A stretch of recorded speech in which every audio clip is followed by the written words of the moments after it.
listening to Pop This, the podcast where three women talk about pop culture. Here are your hosts, Lisa Christiansen, Andrea Gin, and Andrea Warner.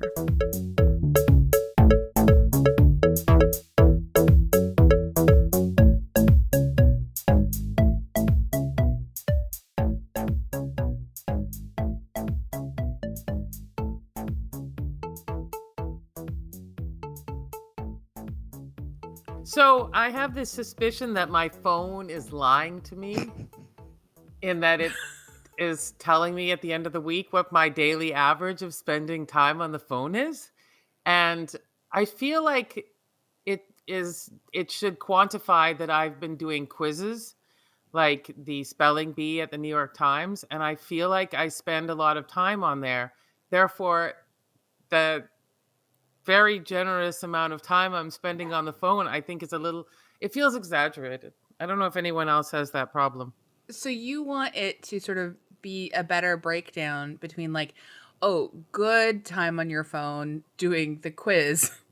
Right? Getting my brain like pumped. Bad time on the phone doing like social media or whatever. I don't do very much. I don't know. I think it's the TikTok problem, which we've discussed before. I went from having a Twitter problem, which is not a problem anymore since I'm not on that particular platform anymore. But the TikTok problem may have got away from me, I think. So you're not on social media except for the 400 hours of TikTok. Now, okay, again, I want to quantify this. I don't actually interact. I just look. I'm just a passive. It's still on social. That's still on social media. You don't. Yeah. Don't you have to engage in social media to be on social media? If you're watching 100 hours a week of TikTok, I think you're on social media. I think there needs to be a better way to define things. Like if you are at the end of the week looking at your phone and being like, well, I know at least a portion of this was definitely on quizzes, and that's an intellectual pursuit. Right? Yeah. But then the other part of your time is spent reading about how TikTokers think you need to throw out your underwear every 6 months. That turned out to be useful information for everybody. I mean, on my phone, I only use it to read Kant and Kierkegaard. So, I mean, my hours, and to watch porn, lots of porn. But still. Yeah, so maybe we all wouldn't like things broken down like Kierkegaard porn. I mean, you're going to want the ratio. You don't want to cross the two. That's weird stuff, right? You want to keep your Kierkegaard separate from your porn. Very important. If no one, this could be the 6-month underwear thing for this week. Keep them separate. Look, feeding your brain is absolutely as important as releasing your body. These are, we gotta have a constant stream of in and out, in and out, in and out. Well, happy Pride to you too, Lord. A happy stream of in and out. I think that's going to be the new Pop This slogan. I stand by it. I think it's great. I think it's very good. But I just want to say that if any of you were to ever see my phone and see the number, it would look big. It would look like a very big number.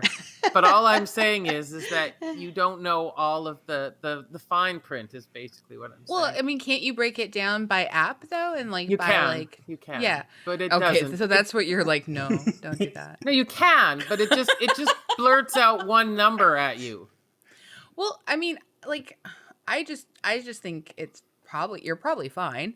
Like, I wouldn't worry too much about it. I also love the spelling bee and I love the crossword and I subscribe to those things on the New York Times website and stuff. And those are super fun. But I also play a lot of other really silly games that have a lot of aiming to them that are just useless. But sometimes my phone is really handy. Like when I have to make it's 12 o'clock at night and I've forgotten to make the collage for this week's episode, I will use a program on my phone to quickly make a collage and send it to AG so that we can publish this week's episode. Okay, well, that sounds like really useful time. And I appreciate getting that at 1 o'clock in the morning. It's great. Because I send it by carrier pigeon, so it takes an hour to reach. After I've made it at midnight, it takes a whole hour to reach AG. And the creepy part is when you preface it with "you up." You know that.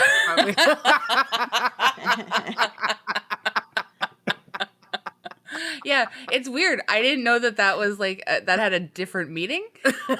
So when I started sending art by carrier pigeon, it was very awkward, like just around the city, because sometimes you're just late. I think we need an app to art, track how much time you're spending with carrier pigeons. Yeah. God, can you even imagine if I could track the amount of time I have spent trying to? I just love the idea of like. I mean, I don't want to necessarily have like an entire pigeon force, but like I love the idea that like coops.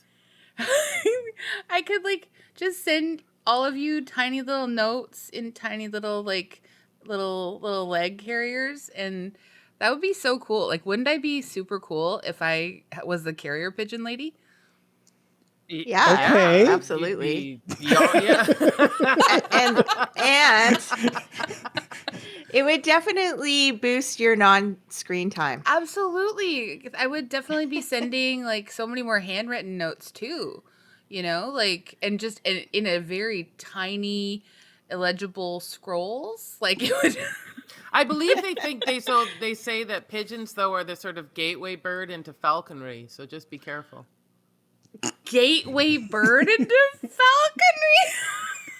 Oh my God. You would be you would be in the stratosphere of cool if you became a falconer. God, I've thought about falconry. I think I've wanted to take a lesson before.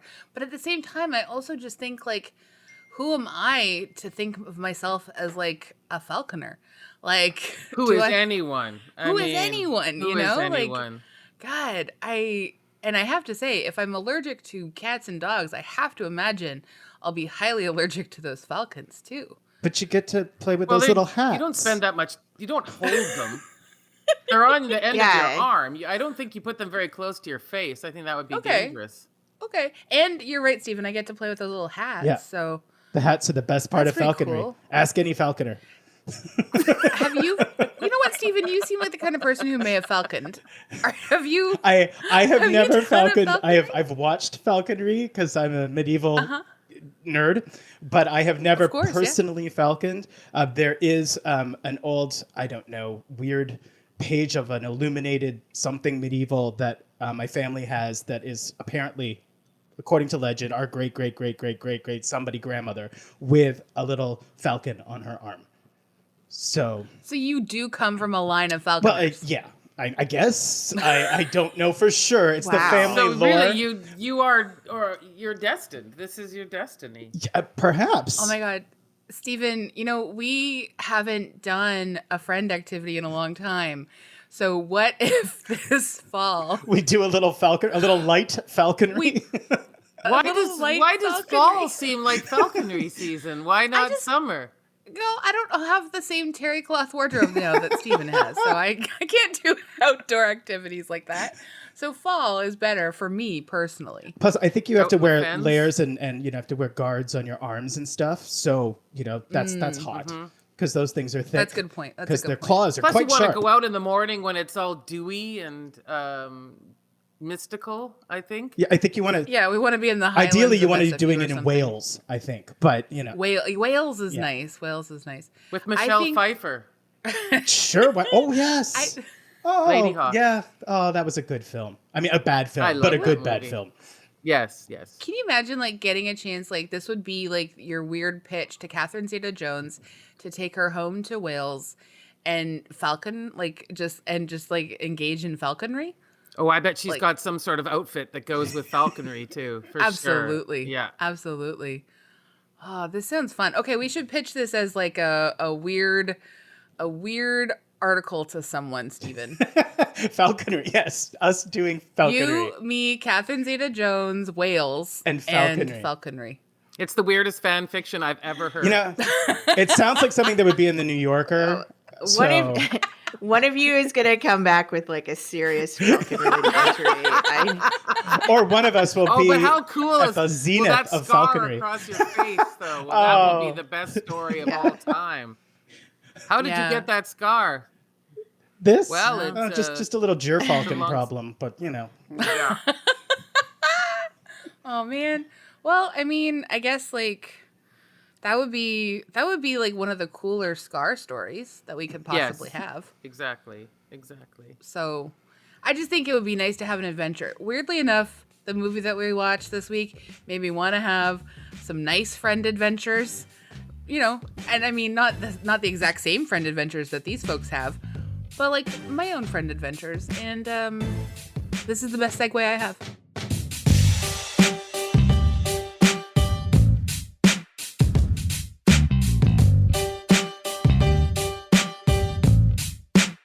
Okay, I'm Andrea Warner. I'm Lisa Christiansen. I'm Andrea Gin. And I'm Steven Schelling.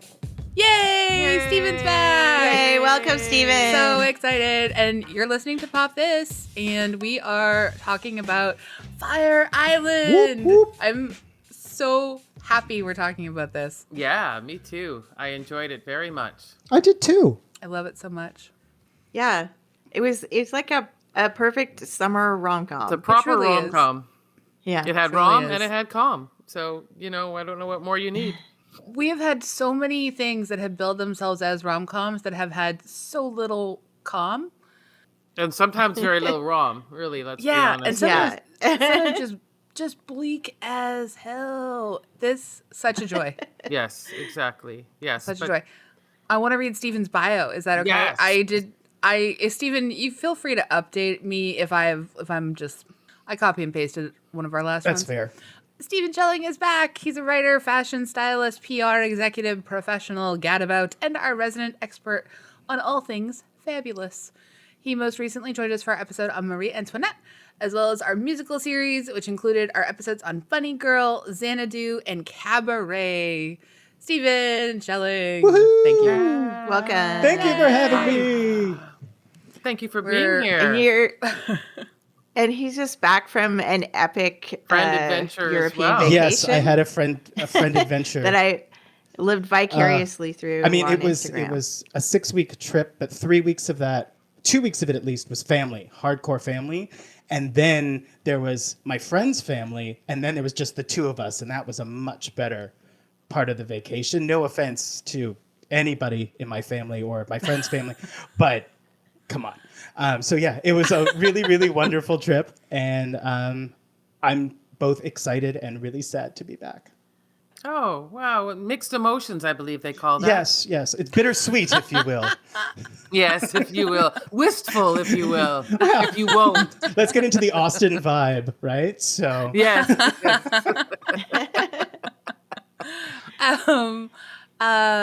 Lisa, do you want to read the background? Sure, I will. This is from Wikipedia. Fire Island is a 2022 American romantic comedy film directed by Andrew Ann, written by and starring Joel Kim Booster.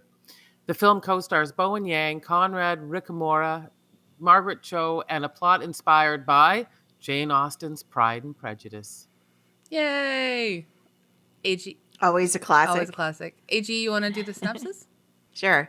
Set in the iconic Pines, Andrew Ann's Fire Island is an unapologetic modern-day rom-com showcasing a diverse, multicultural examination of queerness and romance. Inspired by the timeless pursuits from Jane Austen's classic Pride and Prejudice, the story centers on two best friends who set out to have a legendary summer adventure with the help of cheap rosé and their cadre of eclectic friends. And that's from Rotten Tomatoes. And Honestly, what more do you need? Cheap rosé and a eclectic cadre? That's what I want. You also want a falcon. yeah, but so that's yeah, okay. you want a lot of things today. Yep. I woke up and said, what's for me?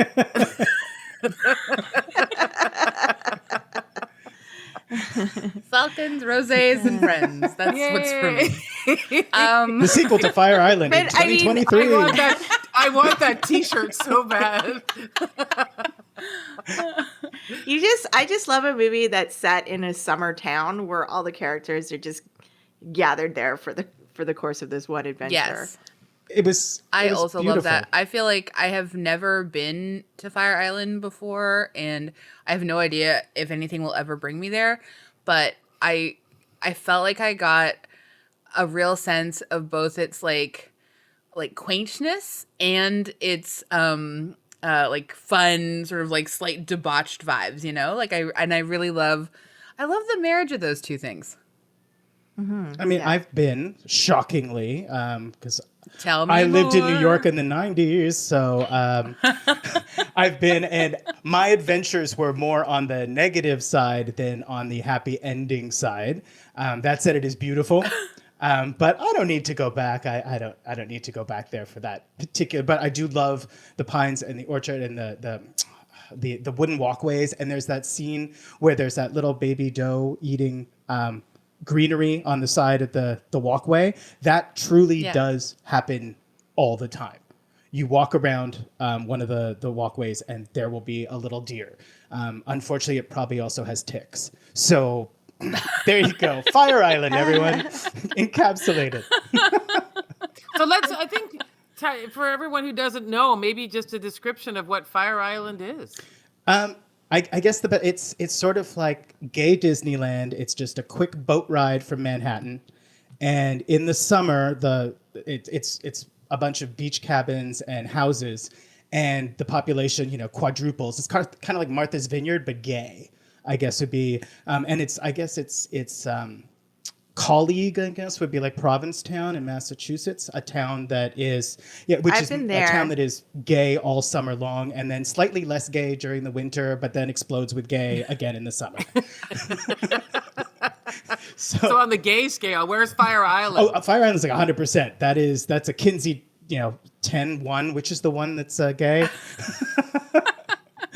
the perfect on the scale. So Provincetown and Fire. I would even say Fire Island eclipses Provincetown in gay, just because it's that much more flamboyant and it's that much closer to New York. So yeah, that makes sense. Did you feel like the Fire Island, like obviously it's been a while since you were there, but like did this feel like, oh, this makes sense as a sort of like a window into how it would have grown in the last little bit? I don't know that it grew. I'm assuming it's gotten bigger and bigger each time. It was very much, I recognized a lot of it, and I recognized, the underwear party, obviously, and I mean, that's a thing. You have to go. It's the main event kind of situation. I didn't notice any daytime beach dancing and tea dances, but that's another thing that seems to happen quite a bit. I found it interesting that maybe it was just the way where I was staying and the group of people I was with is how much time they had apart from each other, and just in groups of 2 and 3 and stuff. I don't think I was ever not surrounded by 5 more people when I was there. So, but maybe we had a very small house. We were more on the Margaret Cho end of the financial spectrum than on than on the mansion side. Yeah. God, that mansion was a lot. So that's what it's like. It's gay, and it's got like a really rigid class system.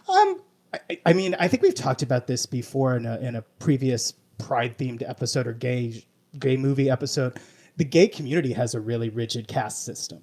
So wherever the gay community tends to conglomerate you're going to find some aspect of a rigid caste system. It just depends also, though, I guess I shouldn't say any time. It depends on what kind of venue it is. So, for example, if I'm going to go to Orville Peck's Pride show at Playland at the end of the month, I don't suspect that there's going to be that much of a caste system involved. But if I'm going to Fire Island, oh, you betcha. You bet you that there's definitely levels and stratas of different types of people and who's important.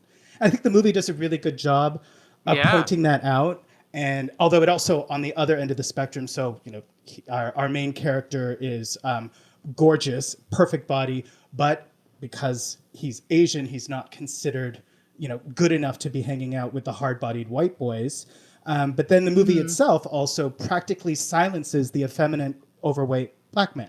So his character has nothing to do except to stand behind the effeminate white boy and his boyfriend. So the movie does it itself. Maybe it's the cutting room floor. Maybe it was just for time. But it's something that stood out to me is they're confronting racism within the gay community, but also kind of doing something vaguely, I mean, maybe misogynist is not the right word, but it was anti-femme almost in that way. It was caricature-y. The femme characters were way over the top. Mm-hmm. No, that's I think that definitely, like, it has been pointed out in certain, like, reviews and stuff. And I think, and that stood out to me too. Like, I was just, the only thing that we sort of get towards the end is that we find out that he has been having, like, super down low sexual adventures, just off screen the entire time. And, you know, the question sort of always, like, obviously comes to mind is like, well, why don't we have any time for him at all? You know, like, he sort of gets to be this, like, kind of voice of reason and like, you know, more femme presenting and yeah, like, it would be nice to, even an extra 5 minutes somewhere in the film, like, to give him a little bit more agency. Or like a line. Maybe if he could speak once or twice. I think he only has 2 lines in the whole movie. He's literally the 5th wheel in their friend group. Like, yeah, good point. So that was a little bit of a bummer for me on that. Other than that, though, again, no notes, wouldn't change a thing. It's super fun. And it definitely speaks to a particular type of situation that as a, you know, slightly, I don't know, they're supposed to be in their 20s, late 20s, early 30s. 30, just turning 30 or yeah. something? I think just turning 30, like late 20s. And you might find yourself 30, in that yeah. exact same situation if you're, you know, a New York gay or an East Coast even gay, gay man, obviously, because it's a very different, you know, it's a very different situation depending on what part of the LGBTQ2IA spectrum you're on, right? So this specifically speaks to gay men of a certain time and place. And I think it's perfectly fine the way it is. It's funny in certain points. It's heartbreaking in others. It's maddening in others, which is a good thing to have in a movie, is feeling a whole bunch of different emotions, I think. So, and it's one of the more pleasurable remakes of Pride and Prejudice that I've seen, that I remember seeing. I haven't seen the A&E miniseries for quite some time. The last time was on a bus tour of Devon and Cornwall with 65-year-olds. I hope they start showing this instead. I would love for them to show this. That would have made that trip so much more fun. Yeah, but I'd love to see that. Was it the Keira Knightley version that was just awful? But then again, anything she's in is just awful. But it was enjoyable, and you could see the beats, and it's not beat for beat because it wouldn't work beat for beat, but you can tell that. Yeah. But he didn't strangle the script to try and force it into the Jane Austen framework. It really did work, and I thought that was great fun as a Jane Austen pseudo stan. Yeah, and I feel like Joel Kim Booster, like, I was really, like, for a first script, I think this is an was incredible, that his first like, script? Good Lord. I believe, like, Wow. the first film script. Like, And he's actually a stand-up comedian too, isn't he? Yeah, I've seen him locally. We went to see him at Celebrities when he was in town. That tracks. And I interacted with him from the audience, and I really blew it. Anyway,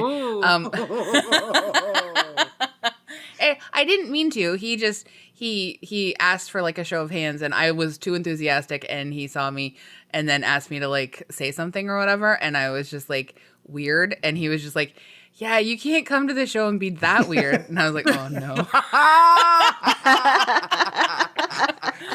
I was like, oh man, that's embarrassing. But anyway, he's so funny. But he's also, like, I thought that the script has so much funniness. It also makes so much space for talking about things around class, and it wants to talk about body dysmorphia, and it wants to talk about the racism, and specifically anti-Asian racism, and even, like, just the microaggressions that are, like, happening all the time, which is really wonderful to see addressed. Not really wonderful as microaggressions, but just to see them addressed. And I just, it was one of the more authentic friend fights that I've seen in a script for a very long time, because like when Noah and Howie, so Noah is Joel Kim Booster and Howie is Bowen Yang, and Bowen Yang is like, you know, a little bit doughier, more like Can we just point out that everyone is romantic. doughy compared to Lee Kim Booster? Like Joel Kim Booster, like, for sure. Yeah. I mean, that is an incredible body. No, I know.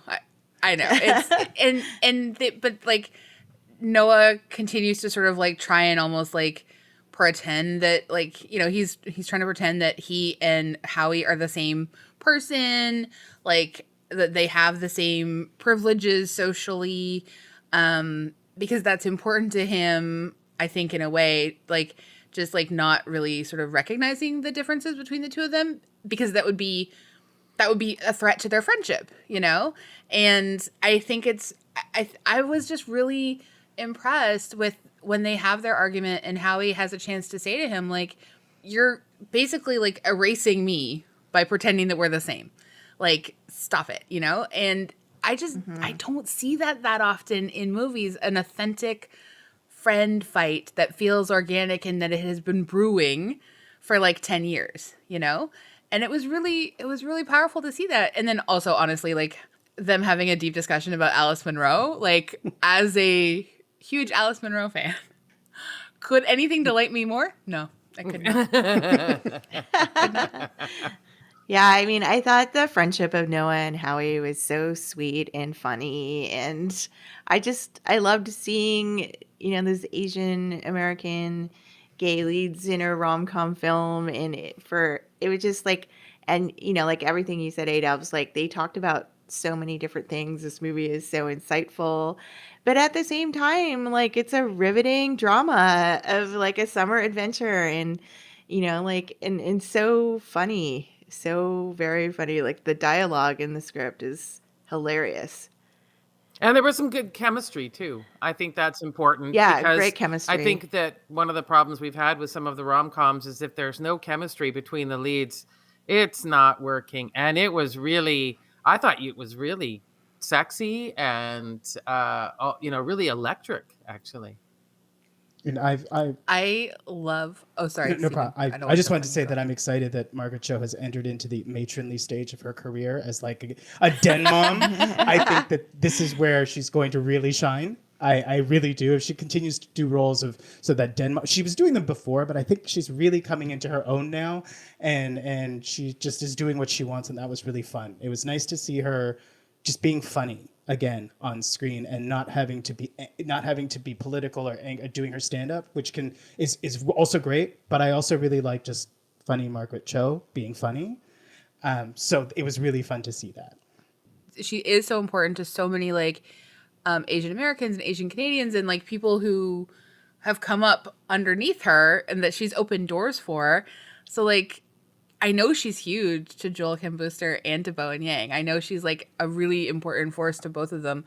And so having her be in that den mom role for this, it made me so happy. I know. I love seeing her pop up in all these things. Like she's in Aquafina's Nora from Queens show. She's in a couple of episodes. We saw her in The Flight Attendant. She's in Hacks for one episode. Yep. I haven't seen that episode yet. But I think it's awesome that she's kind of having this comeback in 2022. Yeah, I want more Margaret Cho for all of us. I think that would be great. I think she could do the sequel because she's going to have to get a new house. She's going to have to live somewhere else. I mean, we know that.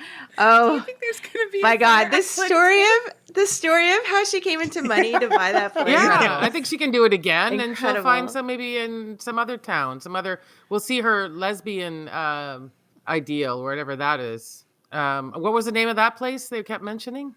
Cherry Grove. There we go. Yes. Yeah. Can I also just say, like, I am a big fan of Conrad Ricamora, who plays Will. He was on How to Get Away with Murder, and I loved him so much on that.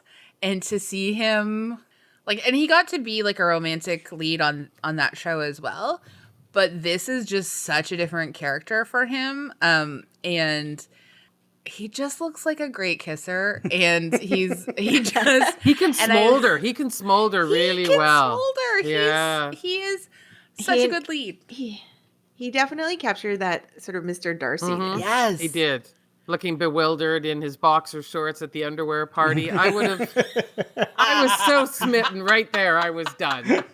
I mean, the famous TV, I guess, or screen adaptation of Mr. Darcy is Colin Firth coming out of the fountain, dripping wet, and his shirt clinging to him. And it must be hard to pull that off when you don't wear a shirt for most of the movie. So he had to find a different way to get that iconic thought into your head. So I enjoyed that. I also enjoyed that him attempting to dance on stage. I thought that was terrific. So cute, right? Terrific. Great. Pulling out all of his high school moves that he couldn't even do back then. It was great. I also really love the talent show where Bowen and Matt and Mateo are all doing the Britney song. Crossroads, baby. Crossroads. Because they do it every year. Oh my God. Which song was that? Sometimes from the theme from Crossroads, the Britney Spears oeuvre, the film, the road trip, girls' road trip movie from the height of Britney's career. Oh my God. I feel like, I mean, I know that sort of Joel wrote this for him and Bowen, a bit of a tribute to like their friendship and like their dynamic and stuff. And I know that like certain things made it into the script, like even though Bowen is on SNL, the gays in space thing was like an in-joke between them all for like a long time and stuff.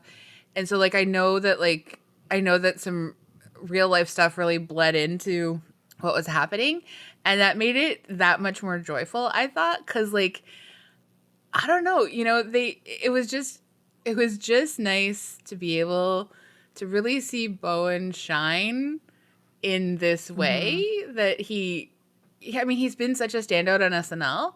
I've always thought he could absolutely pull off like a single tear down the cheek looking out into the water, and he did. Yeah. Yeah, well, I mean, like, his performance actually had a lot of depth to it. It was heartbreaking. You know, like when they're having it was really heartbreaking. Yeah, when they're having their friend fight, just like all the emotions that he goes through in this movie, like it did require quite a range of acting skills, I think. It was very different to see him this way because I'm just used to thinking of him as this cool, comedian that, you know, I'm listening to him on Los Culturistas with Matt Rogers, right? Matt Rogers. Yeah. And they're so funny. It hurts my stomach. I laughed so hard. The two of them. And it was so strange to see him not going for the laughs, not, making my stomach hurt, just being a really sad, wounded, but, you know, so desperate for a lovely kiss. It was just a very different way to see him. It just struck me now that isn't he basically Ty from Clueless? Isn't that the same? Wouldn't that be the parallel? So that's when he gets to see when he gets to say way hard. Yes, and I was just like, oh my God, they even brought that in too. Yeah. Of course they did. Yay! Of course they did. They're geniuses. But that's the thing. Like I think like he gets to be like sad, but he also just gets to be vulnerable and be able to stand in his vulnerability and say like, okay, like lots of sort of sex and non-monogamy is for you, and that's cool, and I love you and I want that for you if that's what you want. And then he gets to say for himself, like he just wants to be loved, like he wants to have a relationship. This is something that is important to him. And I know that like I am the one who came to accepting rom-coms later than probably all three of you, that it was not necessarily my oeuvre that I enjoyed that much. But I think over the last like 10 years, I have really come to appreciate the character that can articulate so well for themselves and from like it is so vulnerable to say, you know what, I really want to be loved, because most people really do want that to a certain extent, you know, and it doesn't have anything to do with monogamy or non-monogamy or whatever. It doesn't have to be like so heteronormative. But I just really appreciated that his character was not really willing to compromise like what he knew he wanted for himself. Yeah, until he was, and then he got talked out of it, luckily. So, God, dirtbag Yeah. with the trucker hat who was like Yeah, that was bleak. obviously That was like bleak. yeah. I was surprised, and pleasantly so, that they made space to deal with some pretty like big things. We've talked about a few of them so far, but they also made space to talk about sexual assault. Mm-hmm. And they do it in a way that like we don't really deal with the fact that Will, who is a lawyer, so I understand to a certain extent, but that Will didn't actually just like warn anybody with words about what this person had done in the past. Yeah. He just gave. That was the very Jane Austen part of it. That's very Jane Austen, I guess. But I was like, 2022, you might want to tell someone if there's like a serial rapist in your community. But you know, all right. But I just, you know, he does help sort of deal with it after the fact. But like that guy is gonna continue. Well, you know what? I take it back. I think Noah will tell people, and honestly, Luke will also be like, this guy did this to me, because he's already like telling the story that he went and confronted him. So I think word will get out, and this guy will be socially dealt with, if not, you know, legally dealt with. But I was pleased that they made space for that in a rom-com. Because, like, that's, you know, like, serious stuff happens in our lives, and, like, it can still exist within the world of a rom-com and be dealt with in some ways that feel, like, cathartic and a little bit funny after the fact. I hadn't thought of it in that way. I did find that whole part of the plot was not my favorite part of it, but also because it's a very uncomfortable part of the film. So, you know, it's terrible what's happening. You're just like, oh God, I knew it was coming. I knew what was coming because I knew, you know, I know the story. We all pretty much know Pride. You get to a certain age, you know what's going to happen in a Pride and Prejudice remake.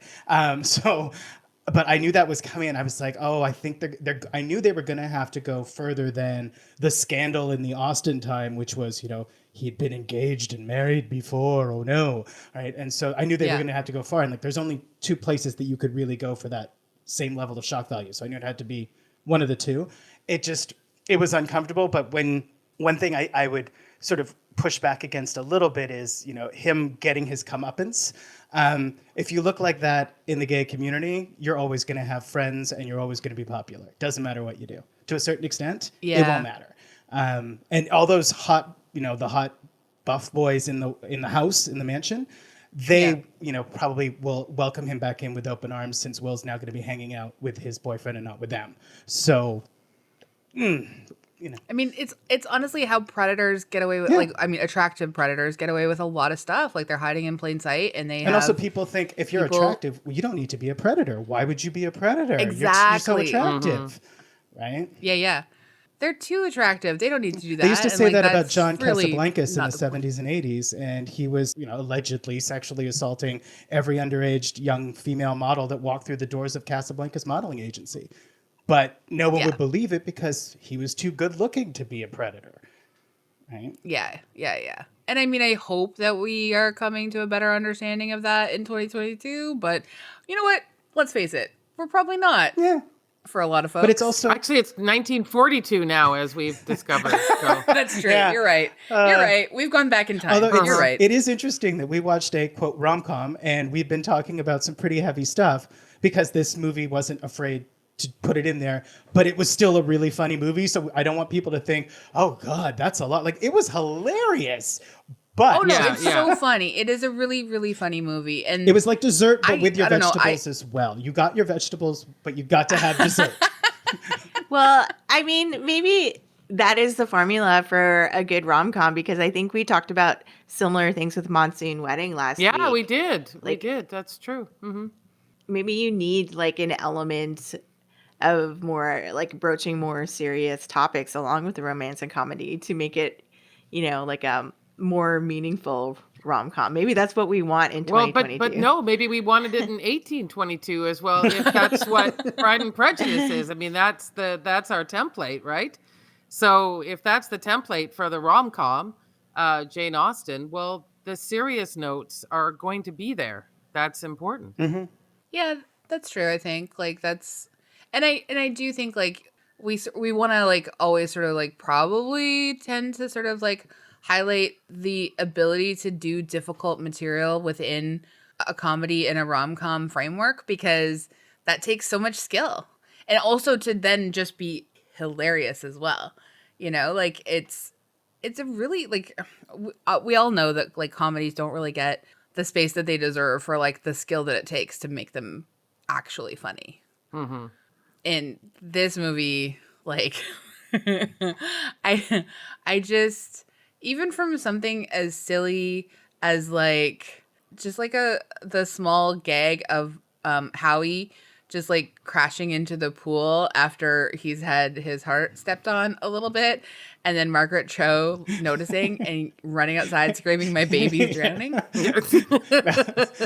actually laughed out loud at that because it just Me too.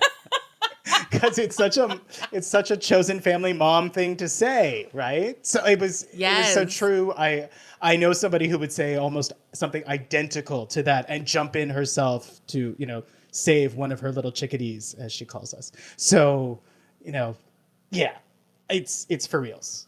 And that's what, and I guess comedy comes from reality as well, right? Art imitating life, real funny things. They're funny because you see them and you recognize them. And so this, and it's, I think it's also good to say that this movie, although it is a queer or gay male mostly centered movie, it's not a gay movie though. It's an everybody movie, right? It's not, and we've talked about this in the past.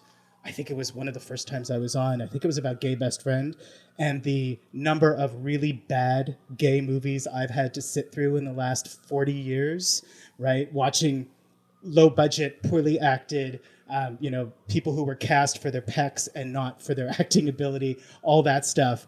And it's really great to just see a movie like this even get made. It's shocking if you think about it.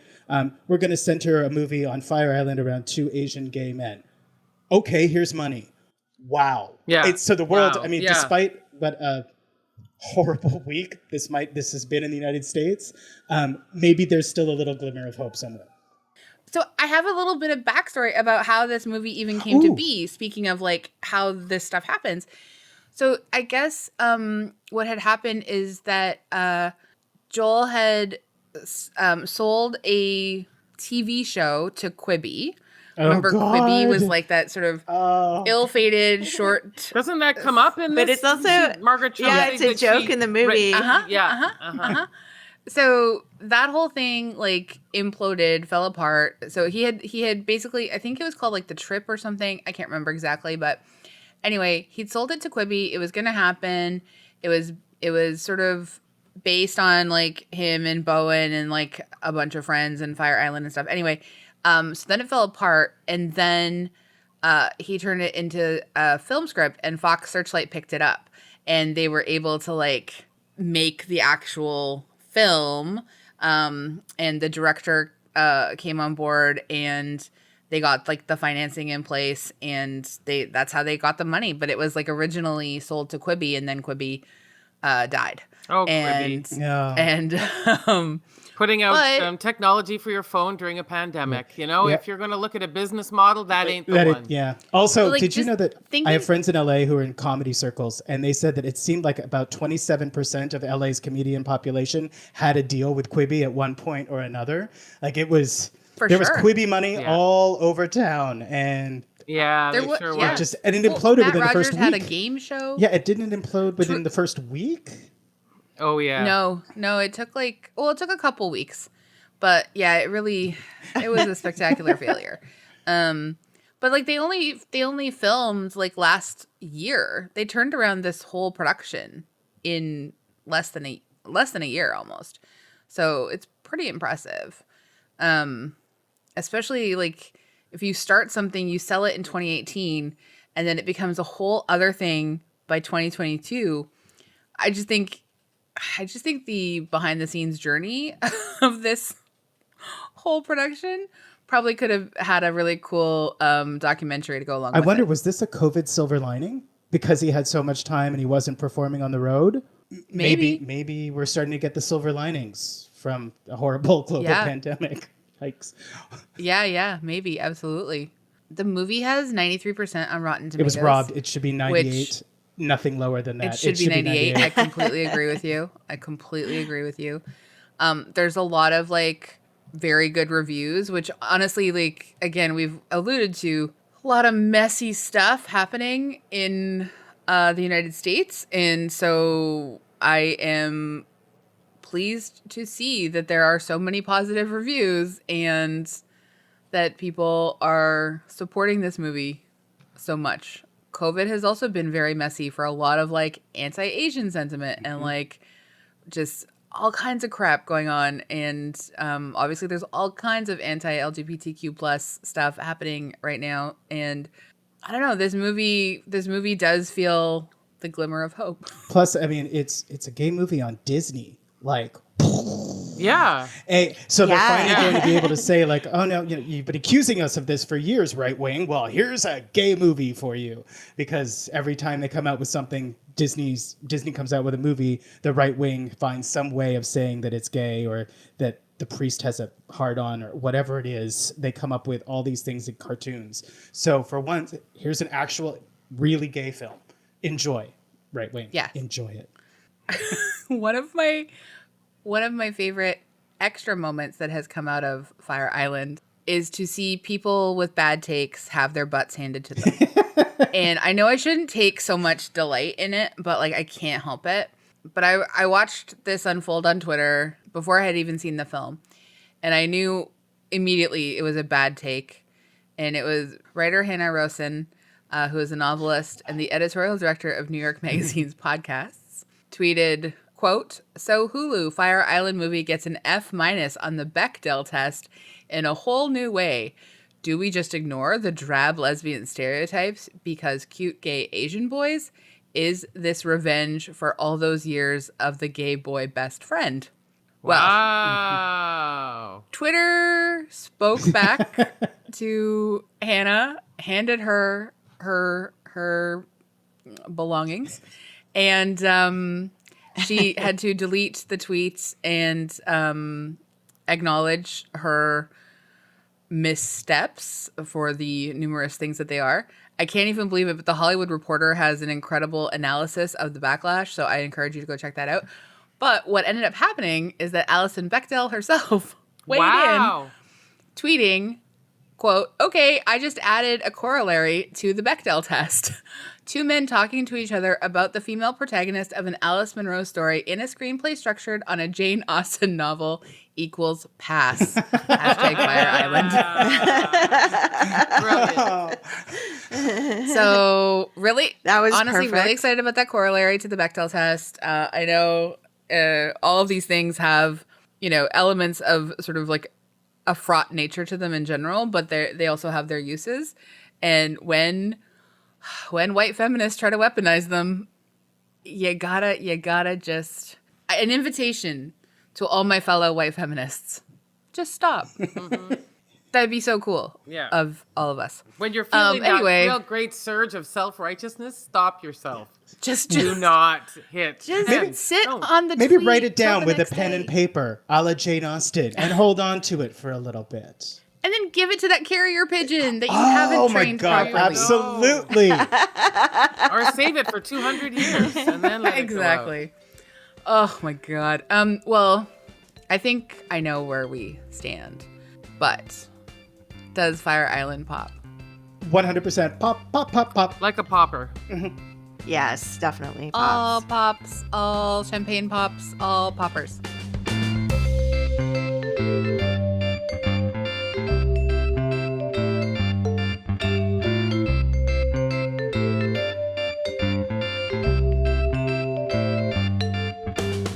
So we also love to leave our episodes on something we recommend.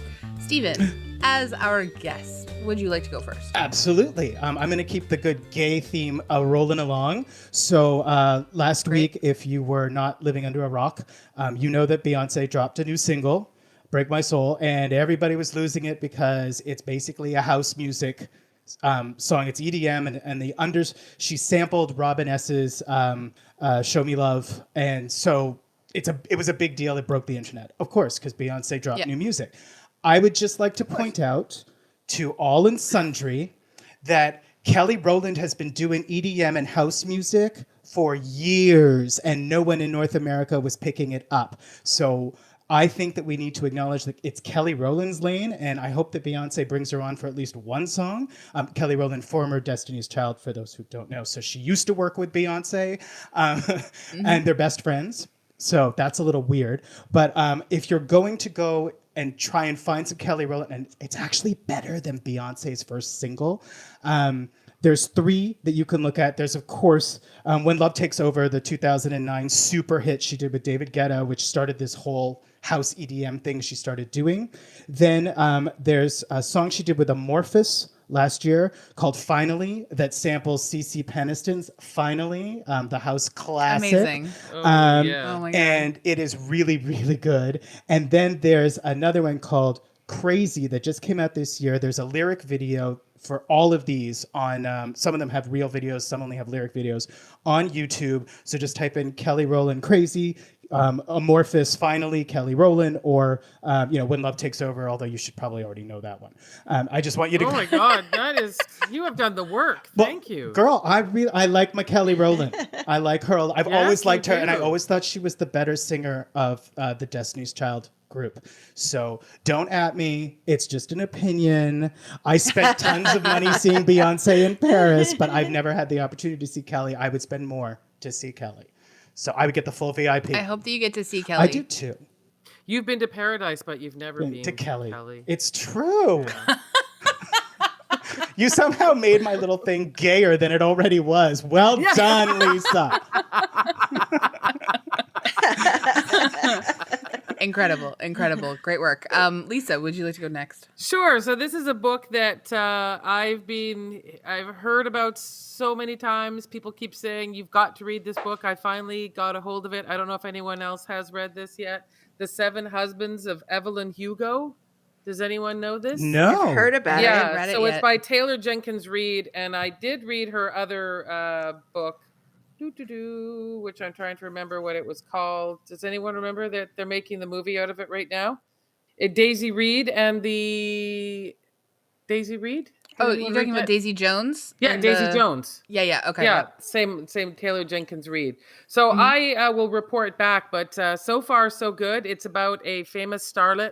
Seems to me very based on Elizabeth Taylor. And she's going to be getting one big interview, and now she's in her 80s.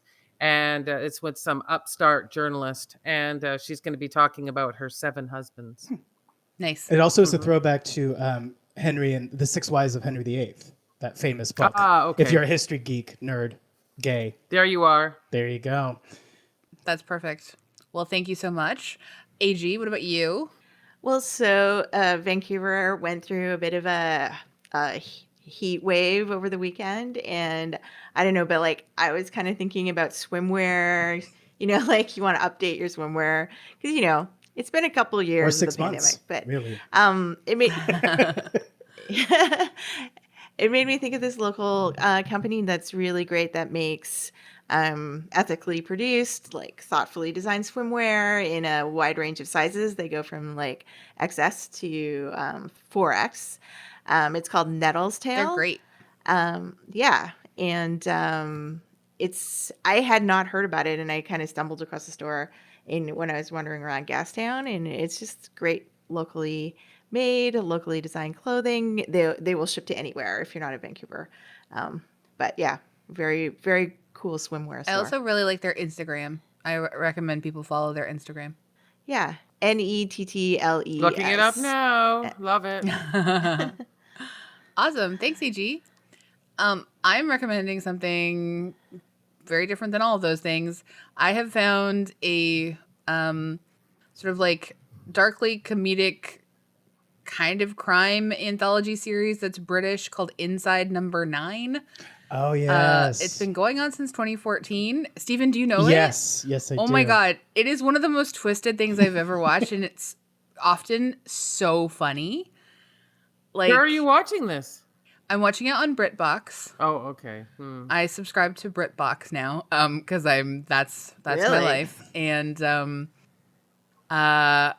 it's so funny. But I think the first few seasons are maybe available on Amazon Prime without BritBox. Anyway, it's ridiculous. It's called Inside Number 9. It is written and created and often stars Reese Shearsmith and Steve Pemberton.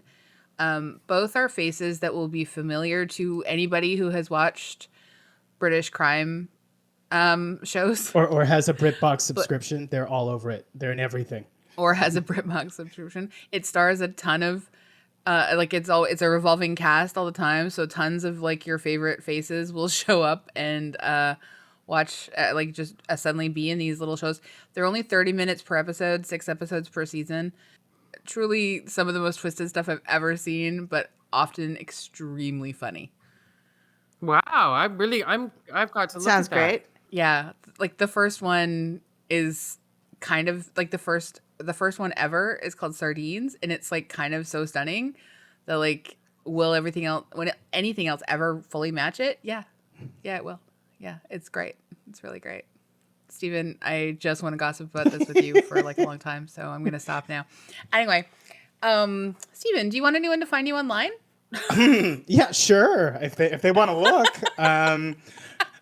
My Instagram is StevenInc1. That's Steven INK 1 because I'm a writer. See, it's very brilliant. And also the one Steven. Yes, Steven with a V. Sorry, yes. So with an INK and then a 1. The reason it's a 1 is because there's some tattoo artist in LA who got Steven INK before I did.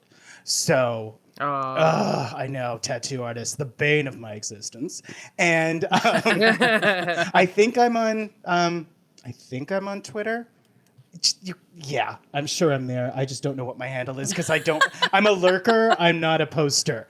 I like to read other people's hellscape Like tweets. me on the TikTok. Yes, Yay! yes. And I did notice your withdrawal from the Twitters, and it was very sad. So I just wanted to say I missed seeing your hot takes. You can call me up for any of those. Okay, wonderful. Lisa's You've got your an inside personal track. hot Yeah. take time. Yeah. I love it. Well, thank you so much for joining us, Oh Steven. my God, my It has pleasure. been such a delight. Yeah, and thank you. We're always Thank so you, happy to have Steven. you with us. Thank you, everyone, for listening. You can hang out with us on various social media channels. You could rate and review us 5 stars. 5. 5 stars. Yeah, 5 stars. 4. Always They're 5 robbed stars. at Thank you 4. so much. Always 5 stars. Yeah, 5 stars. 4, honestly, you're just withholding. Yeah. Yeah. Why not? Why even leave a rating if it's not 5 stars? I know. Why do you sit there going, 4? Like, why? I didn't No like one their does use that. of the word oeuvre, so I'm taking a star Yeah. off. Just give them 4 5 stars. 5. Come all this way to rate 4 stars. I Thank don't know. you. You're not coming for our falconry content. I don't even know what your problem is. Oh, falconry content. I cannot wait for the update in the fall, in the autumn, as we better call it now. Thank you to Andrea Gin, who is our co-host and producer, and thank you all for listening. And you've got lots of entertainment, and do watch Fire Island. Enjoy it. Yeah, so good. All right, thanks everyone. Thank you. Bye. Bye.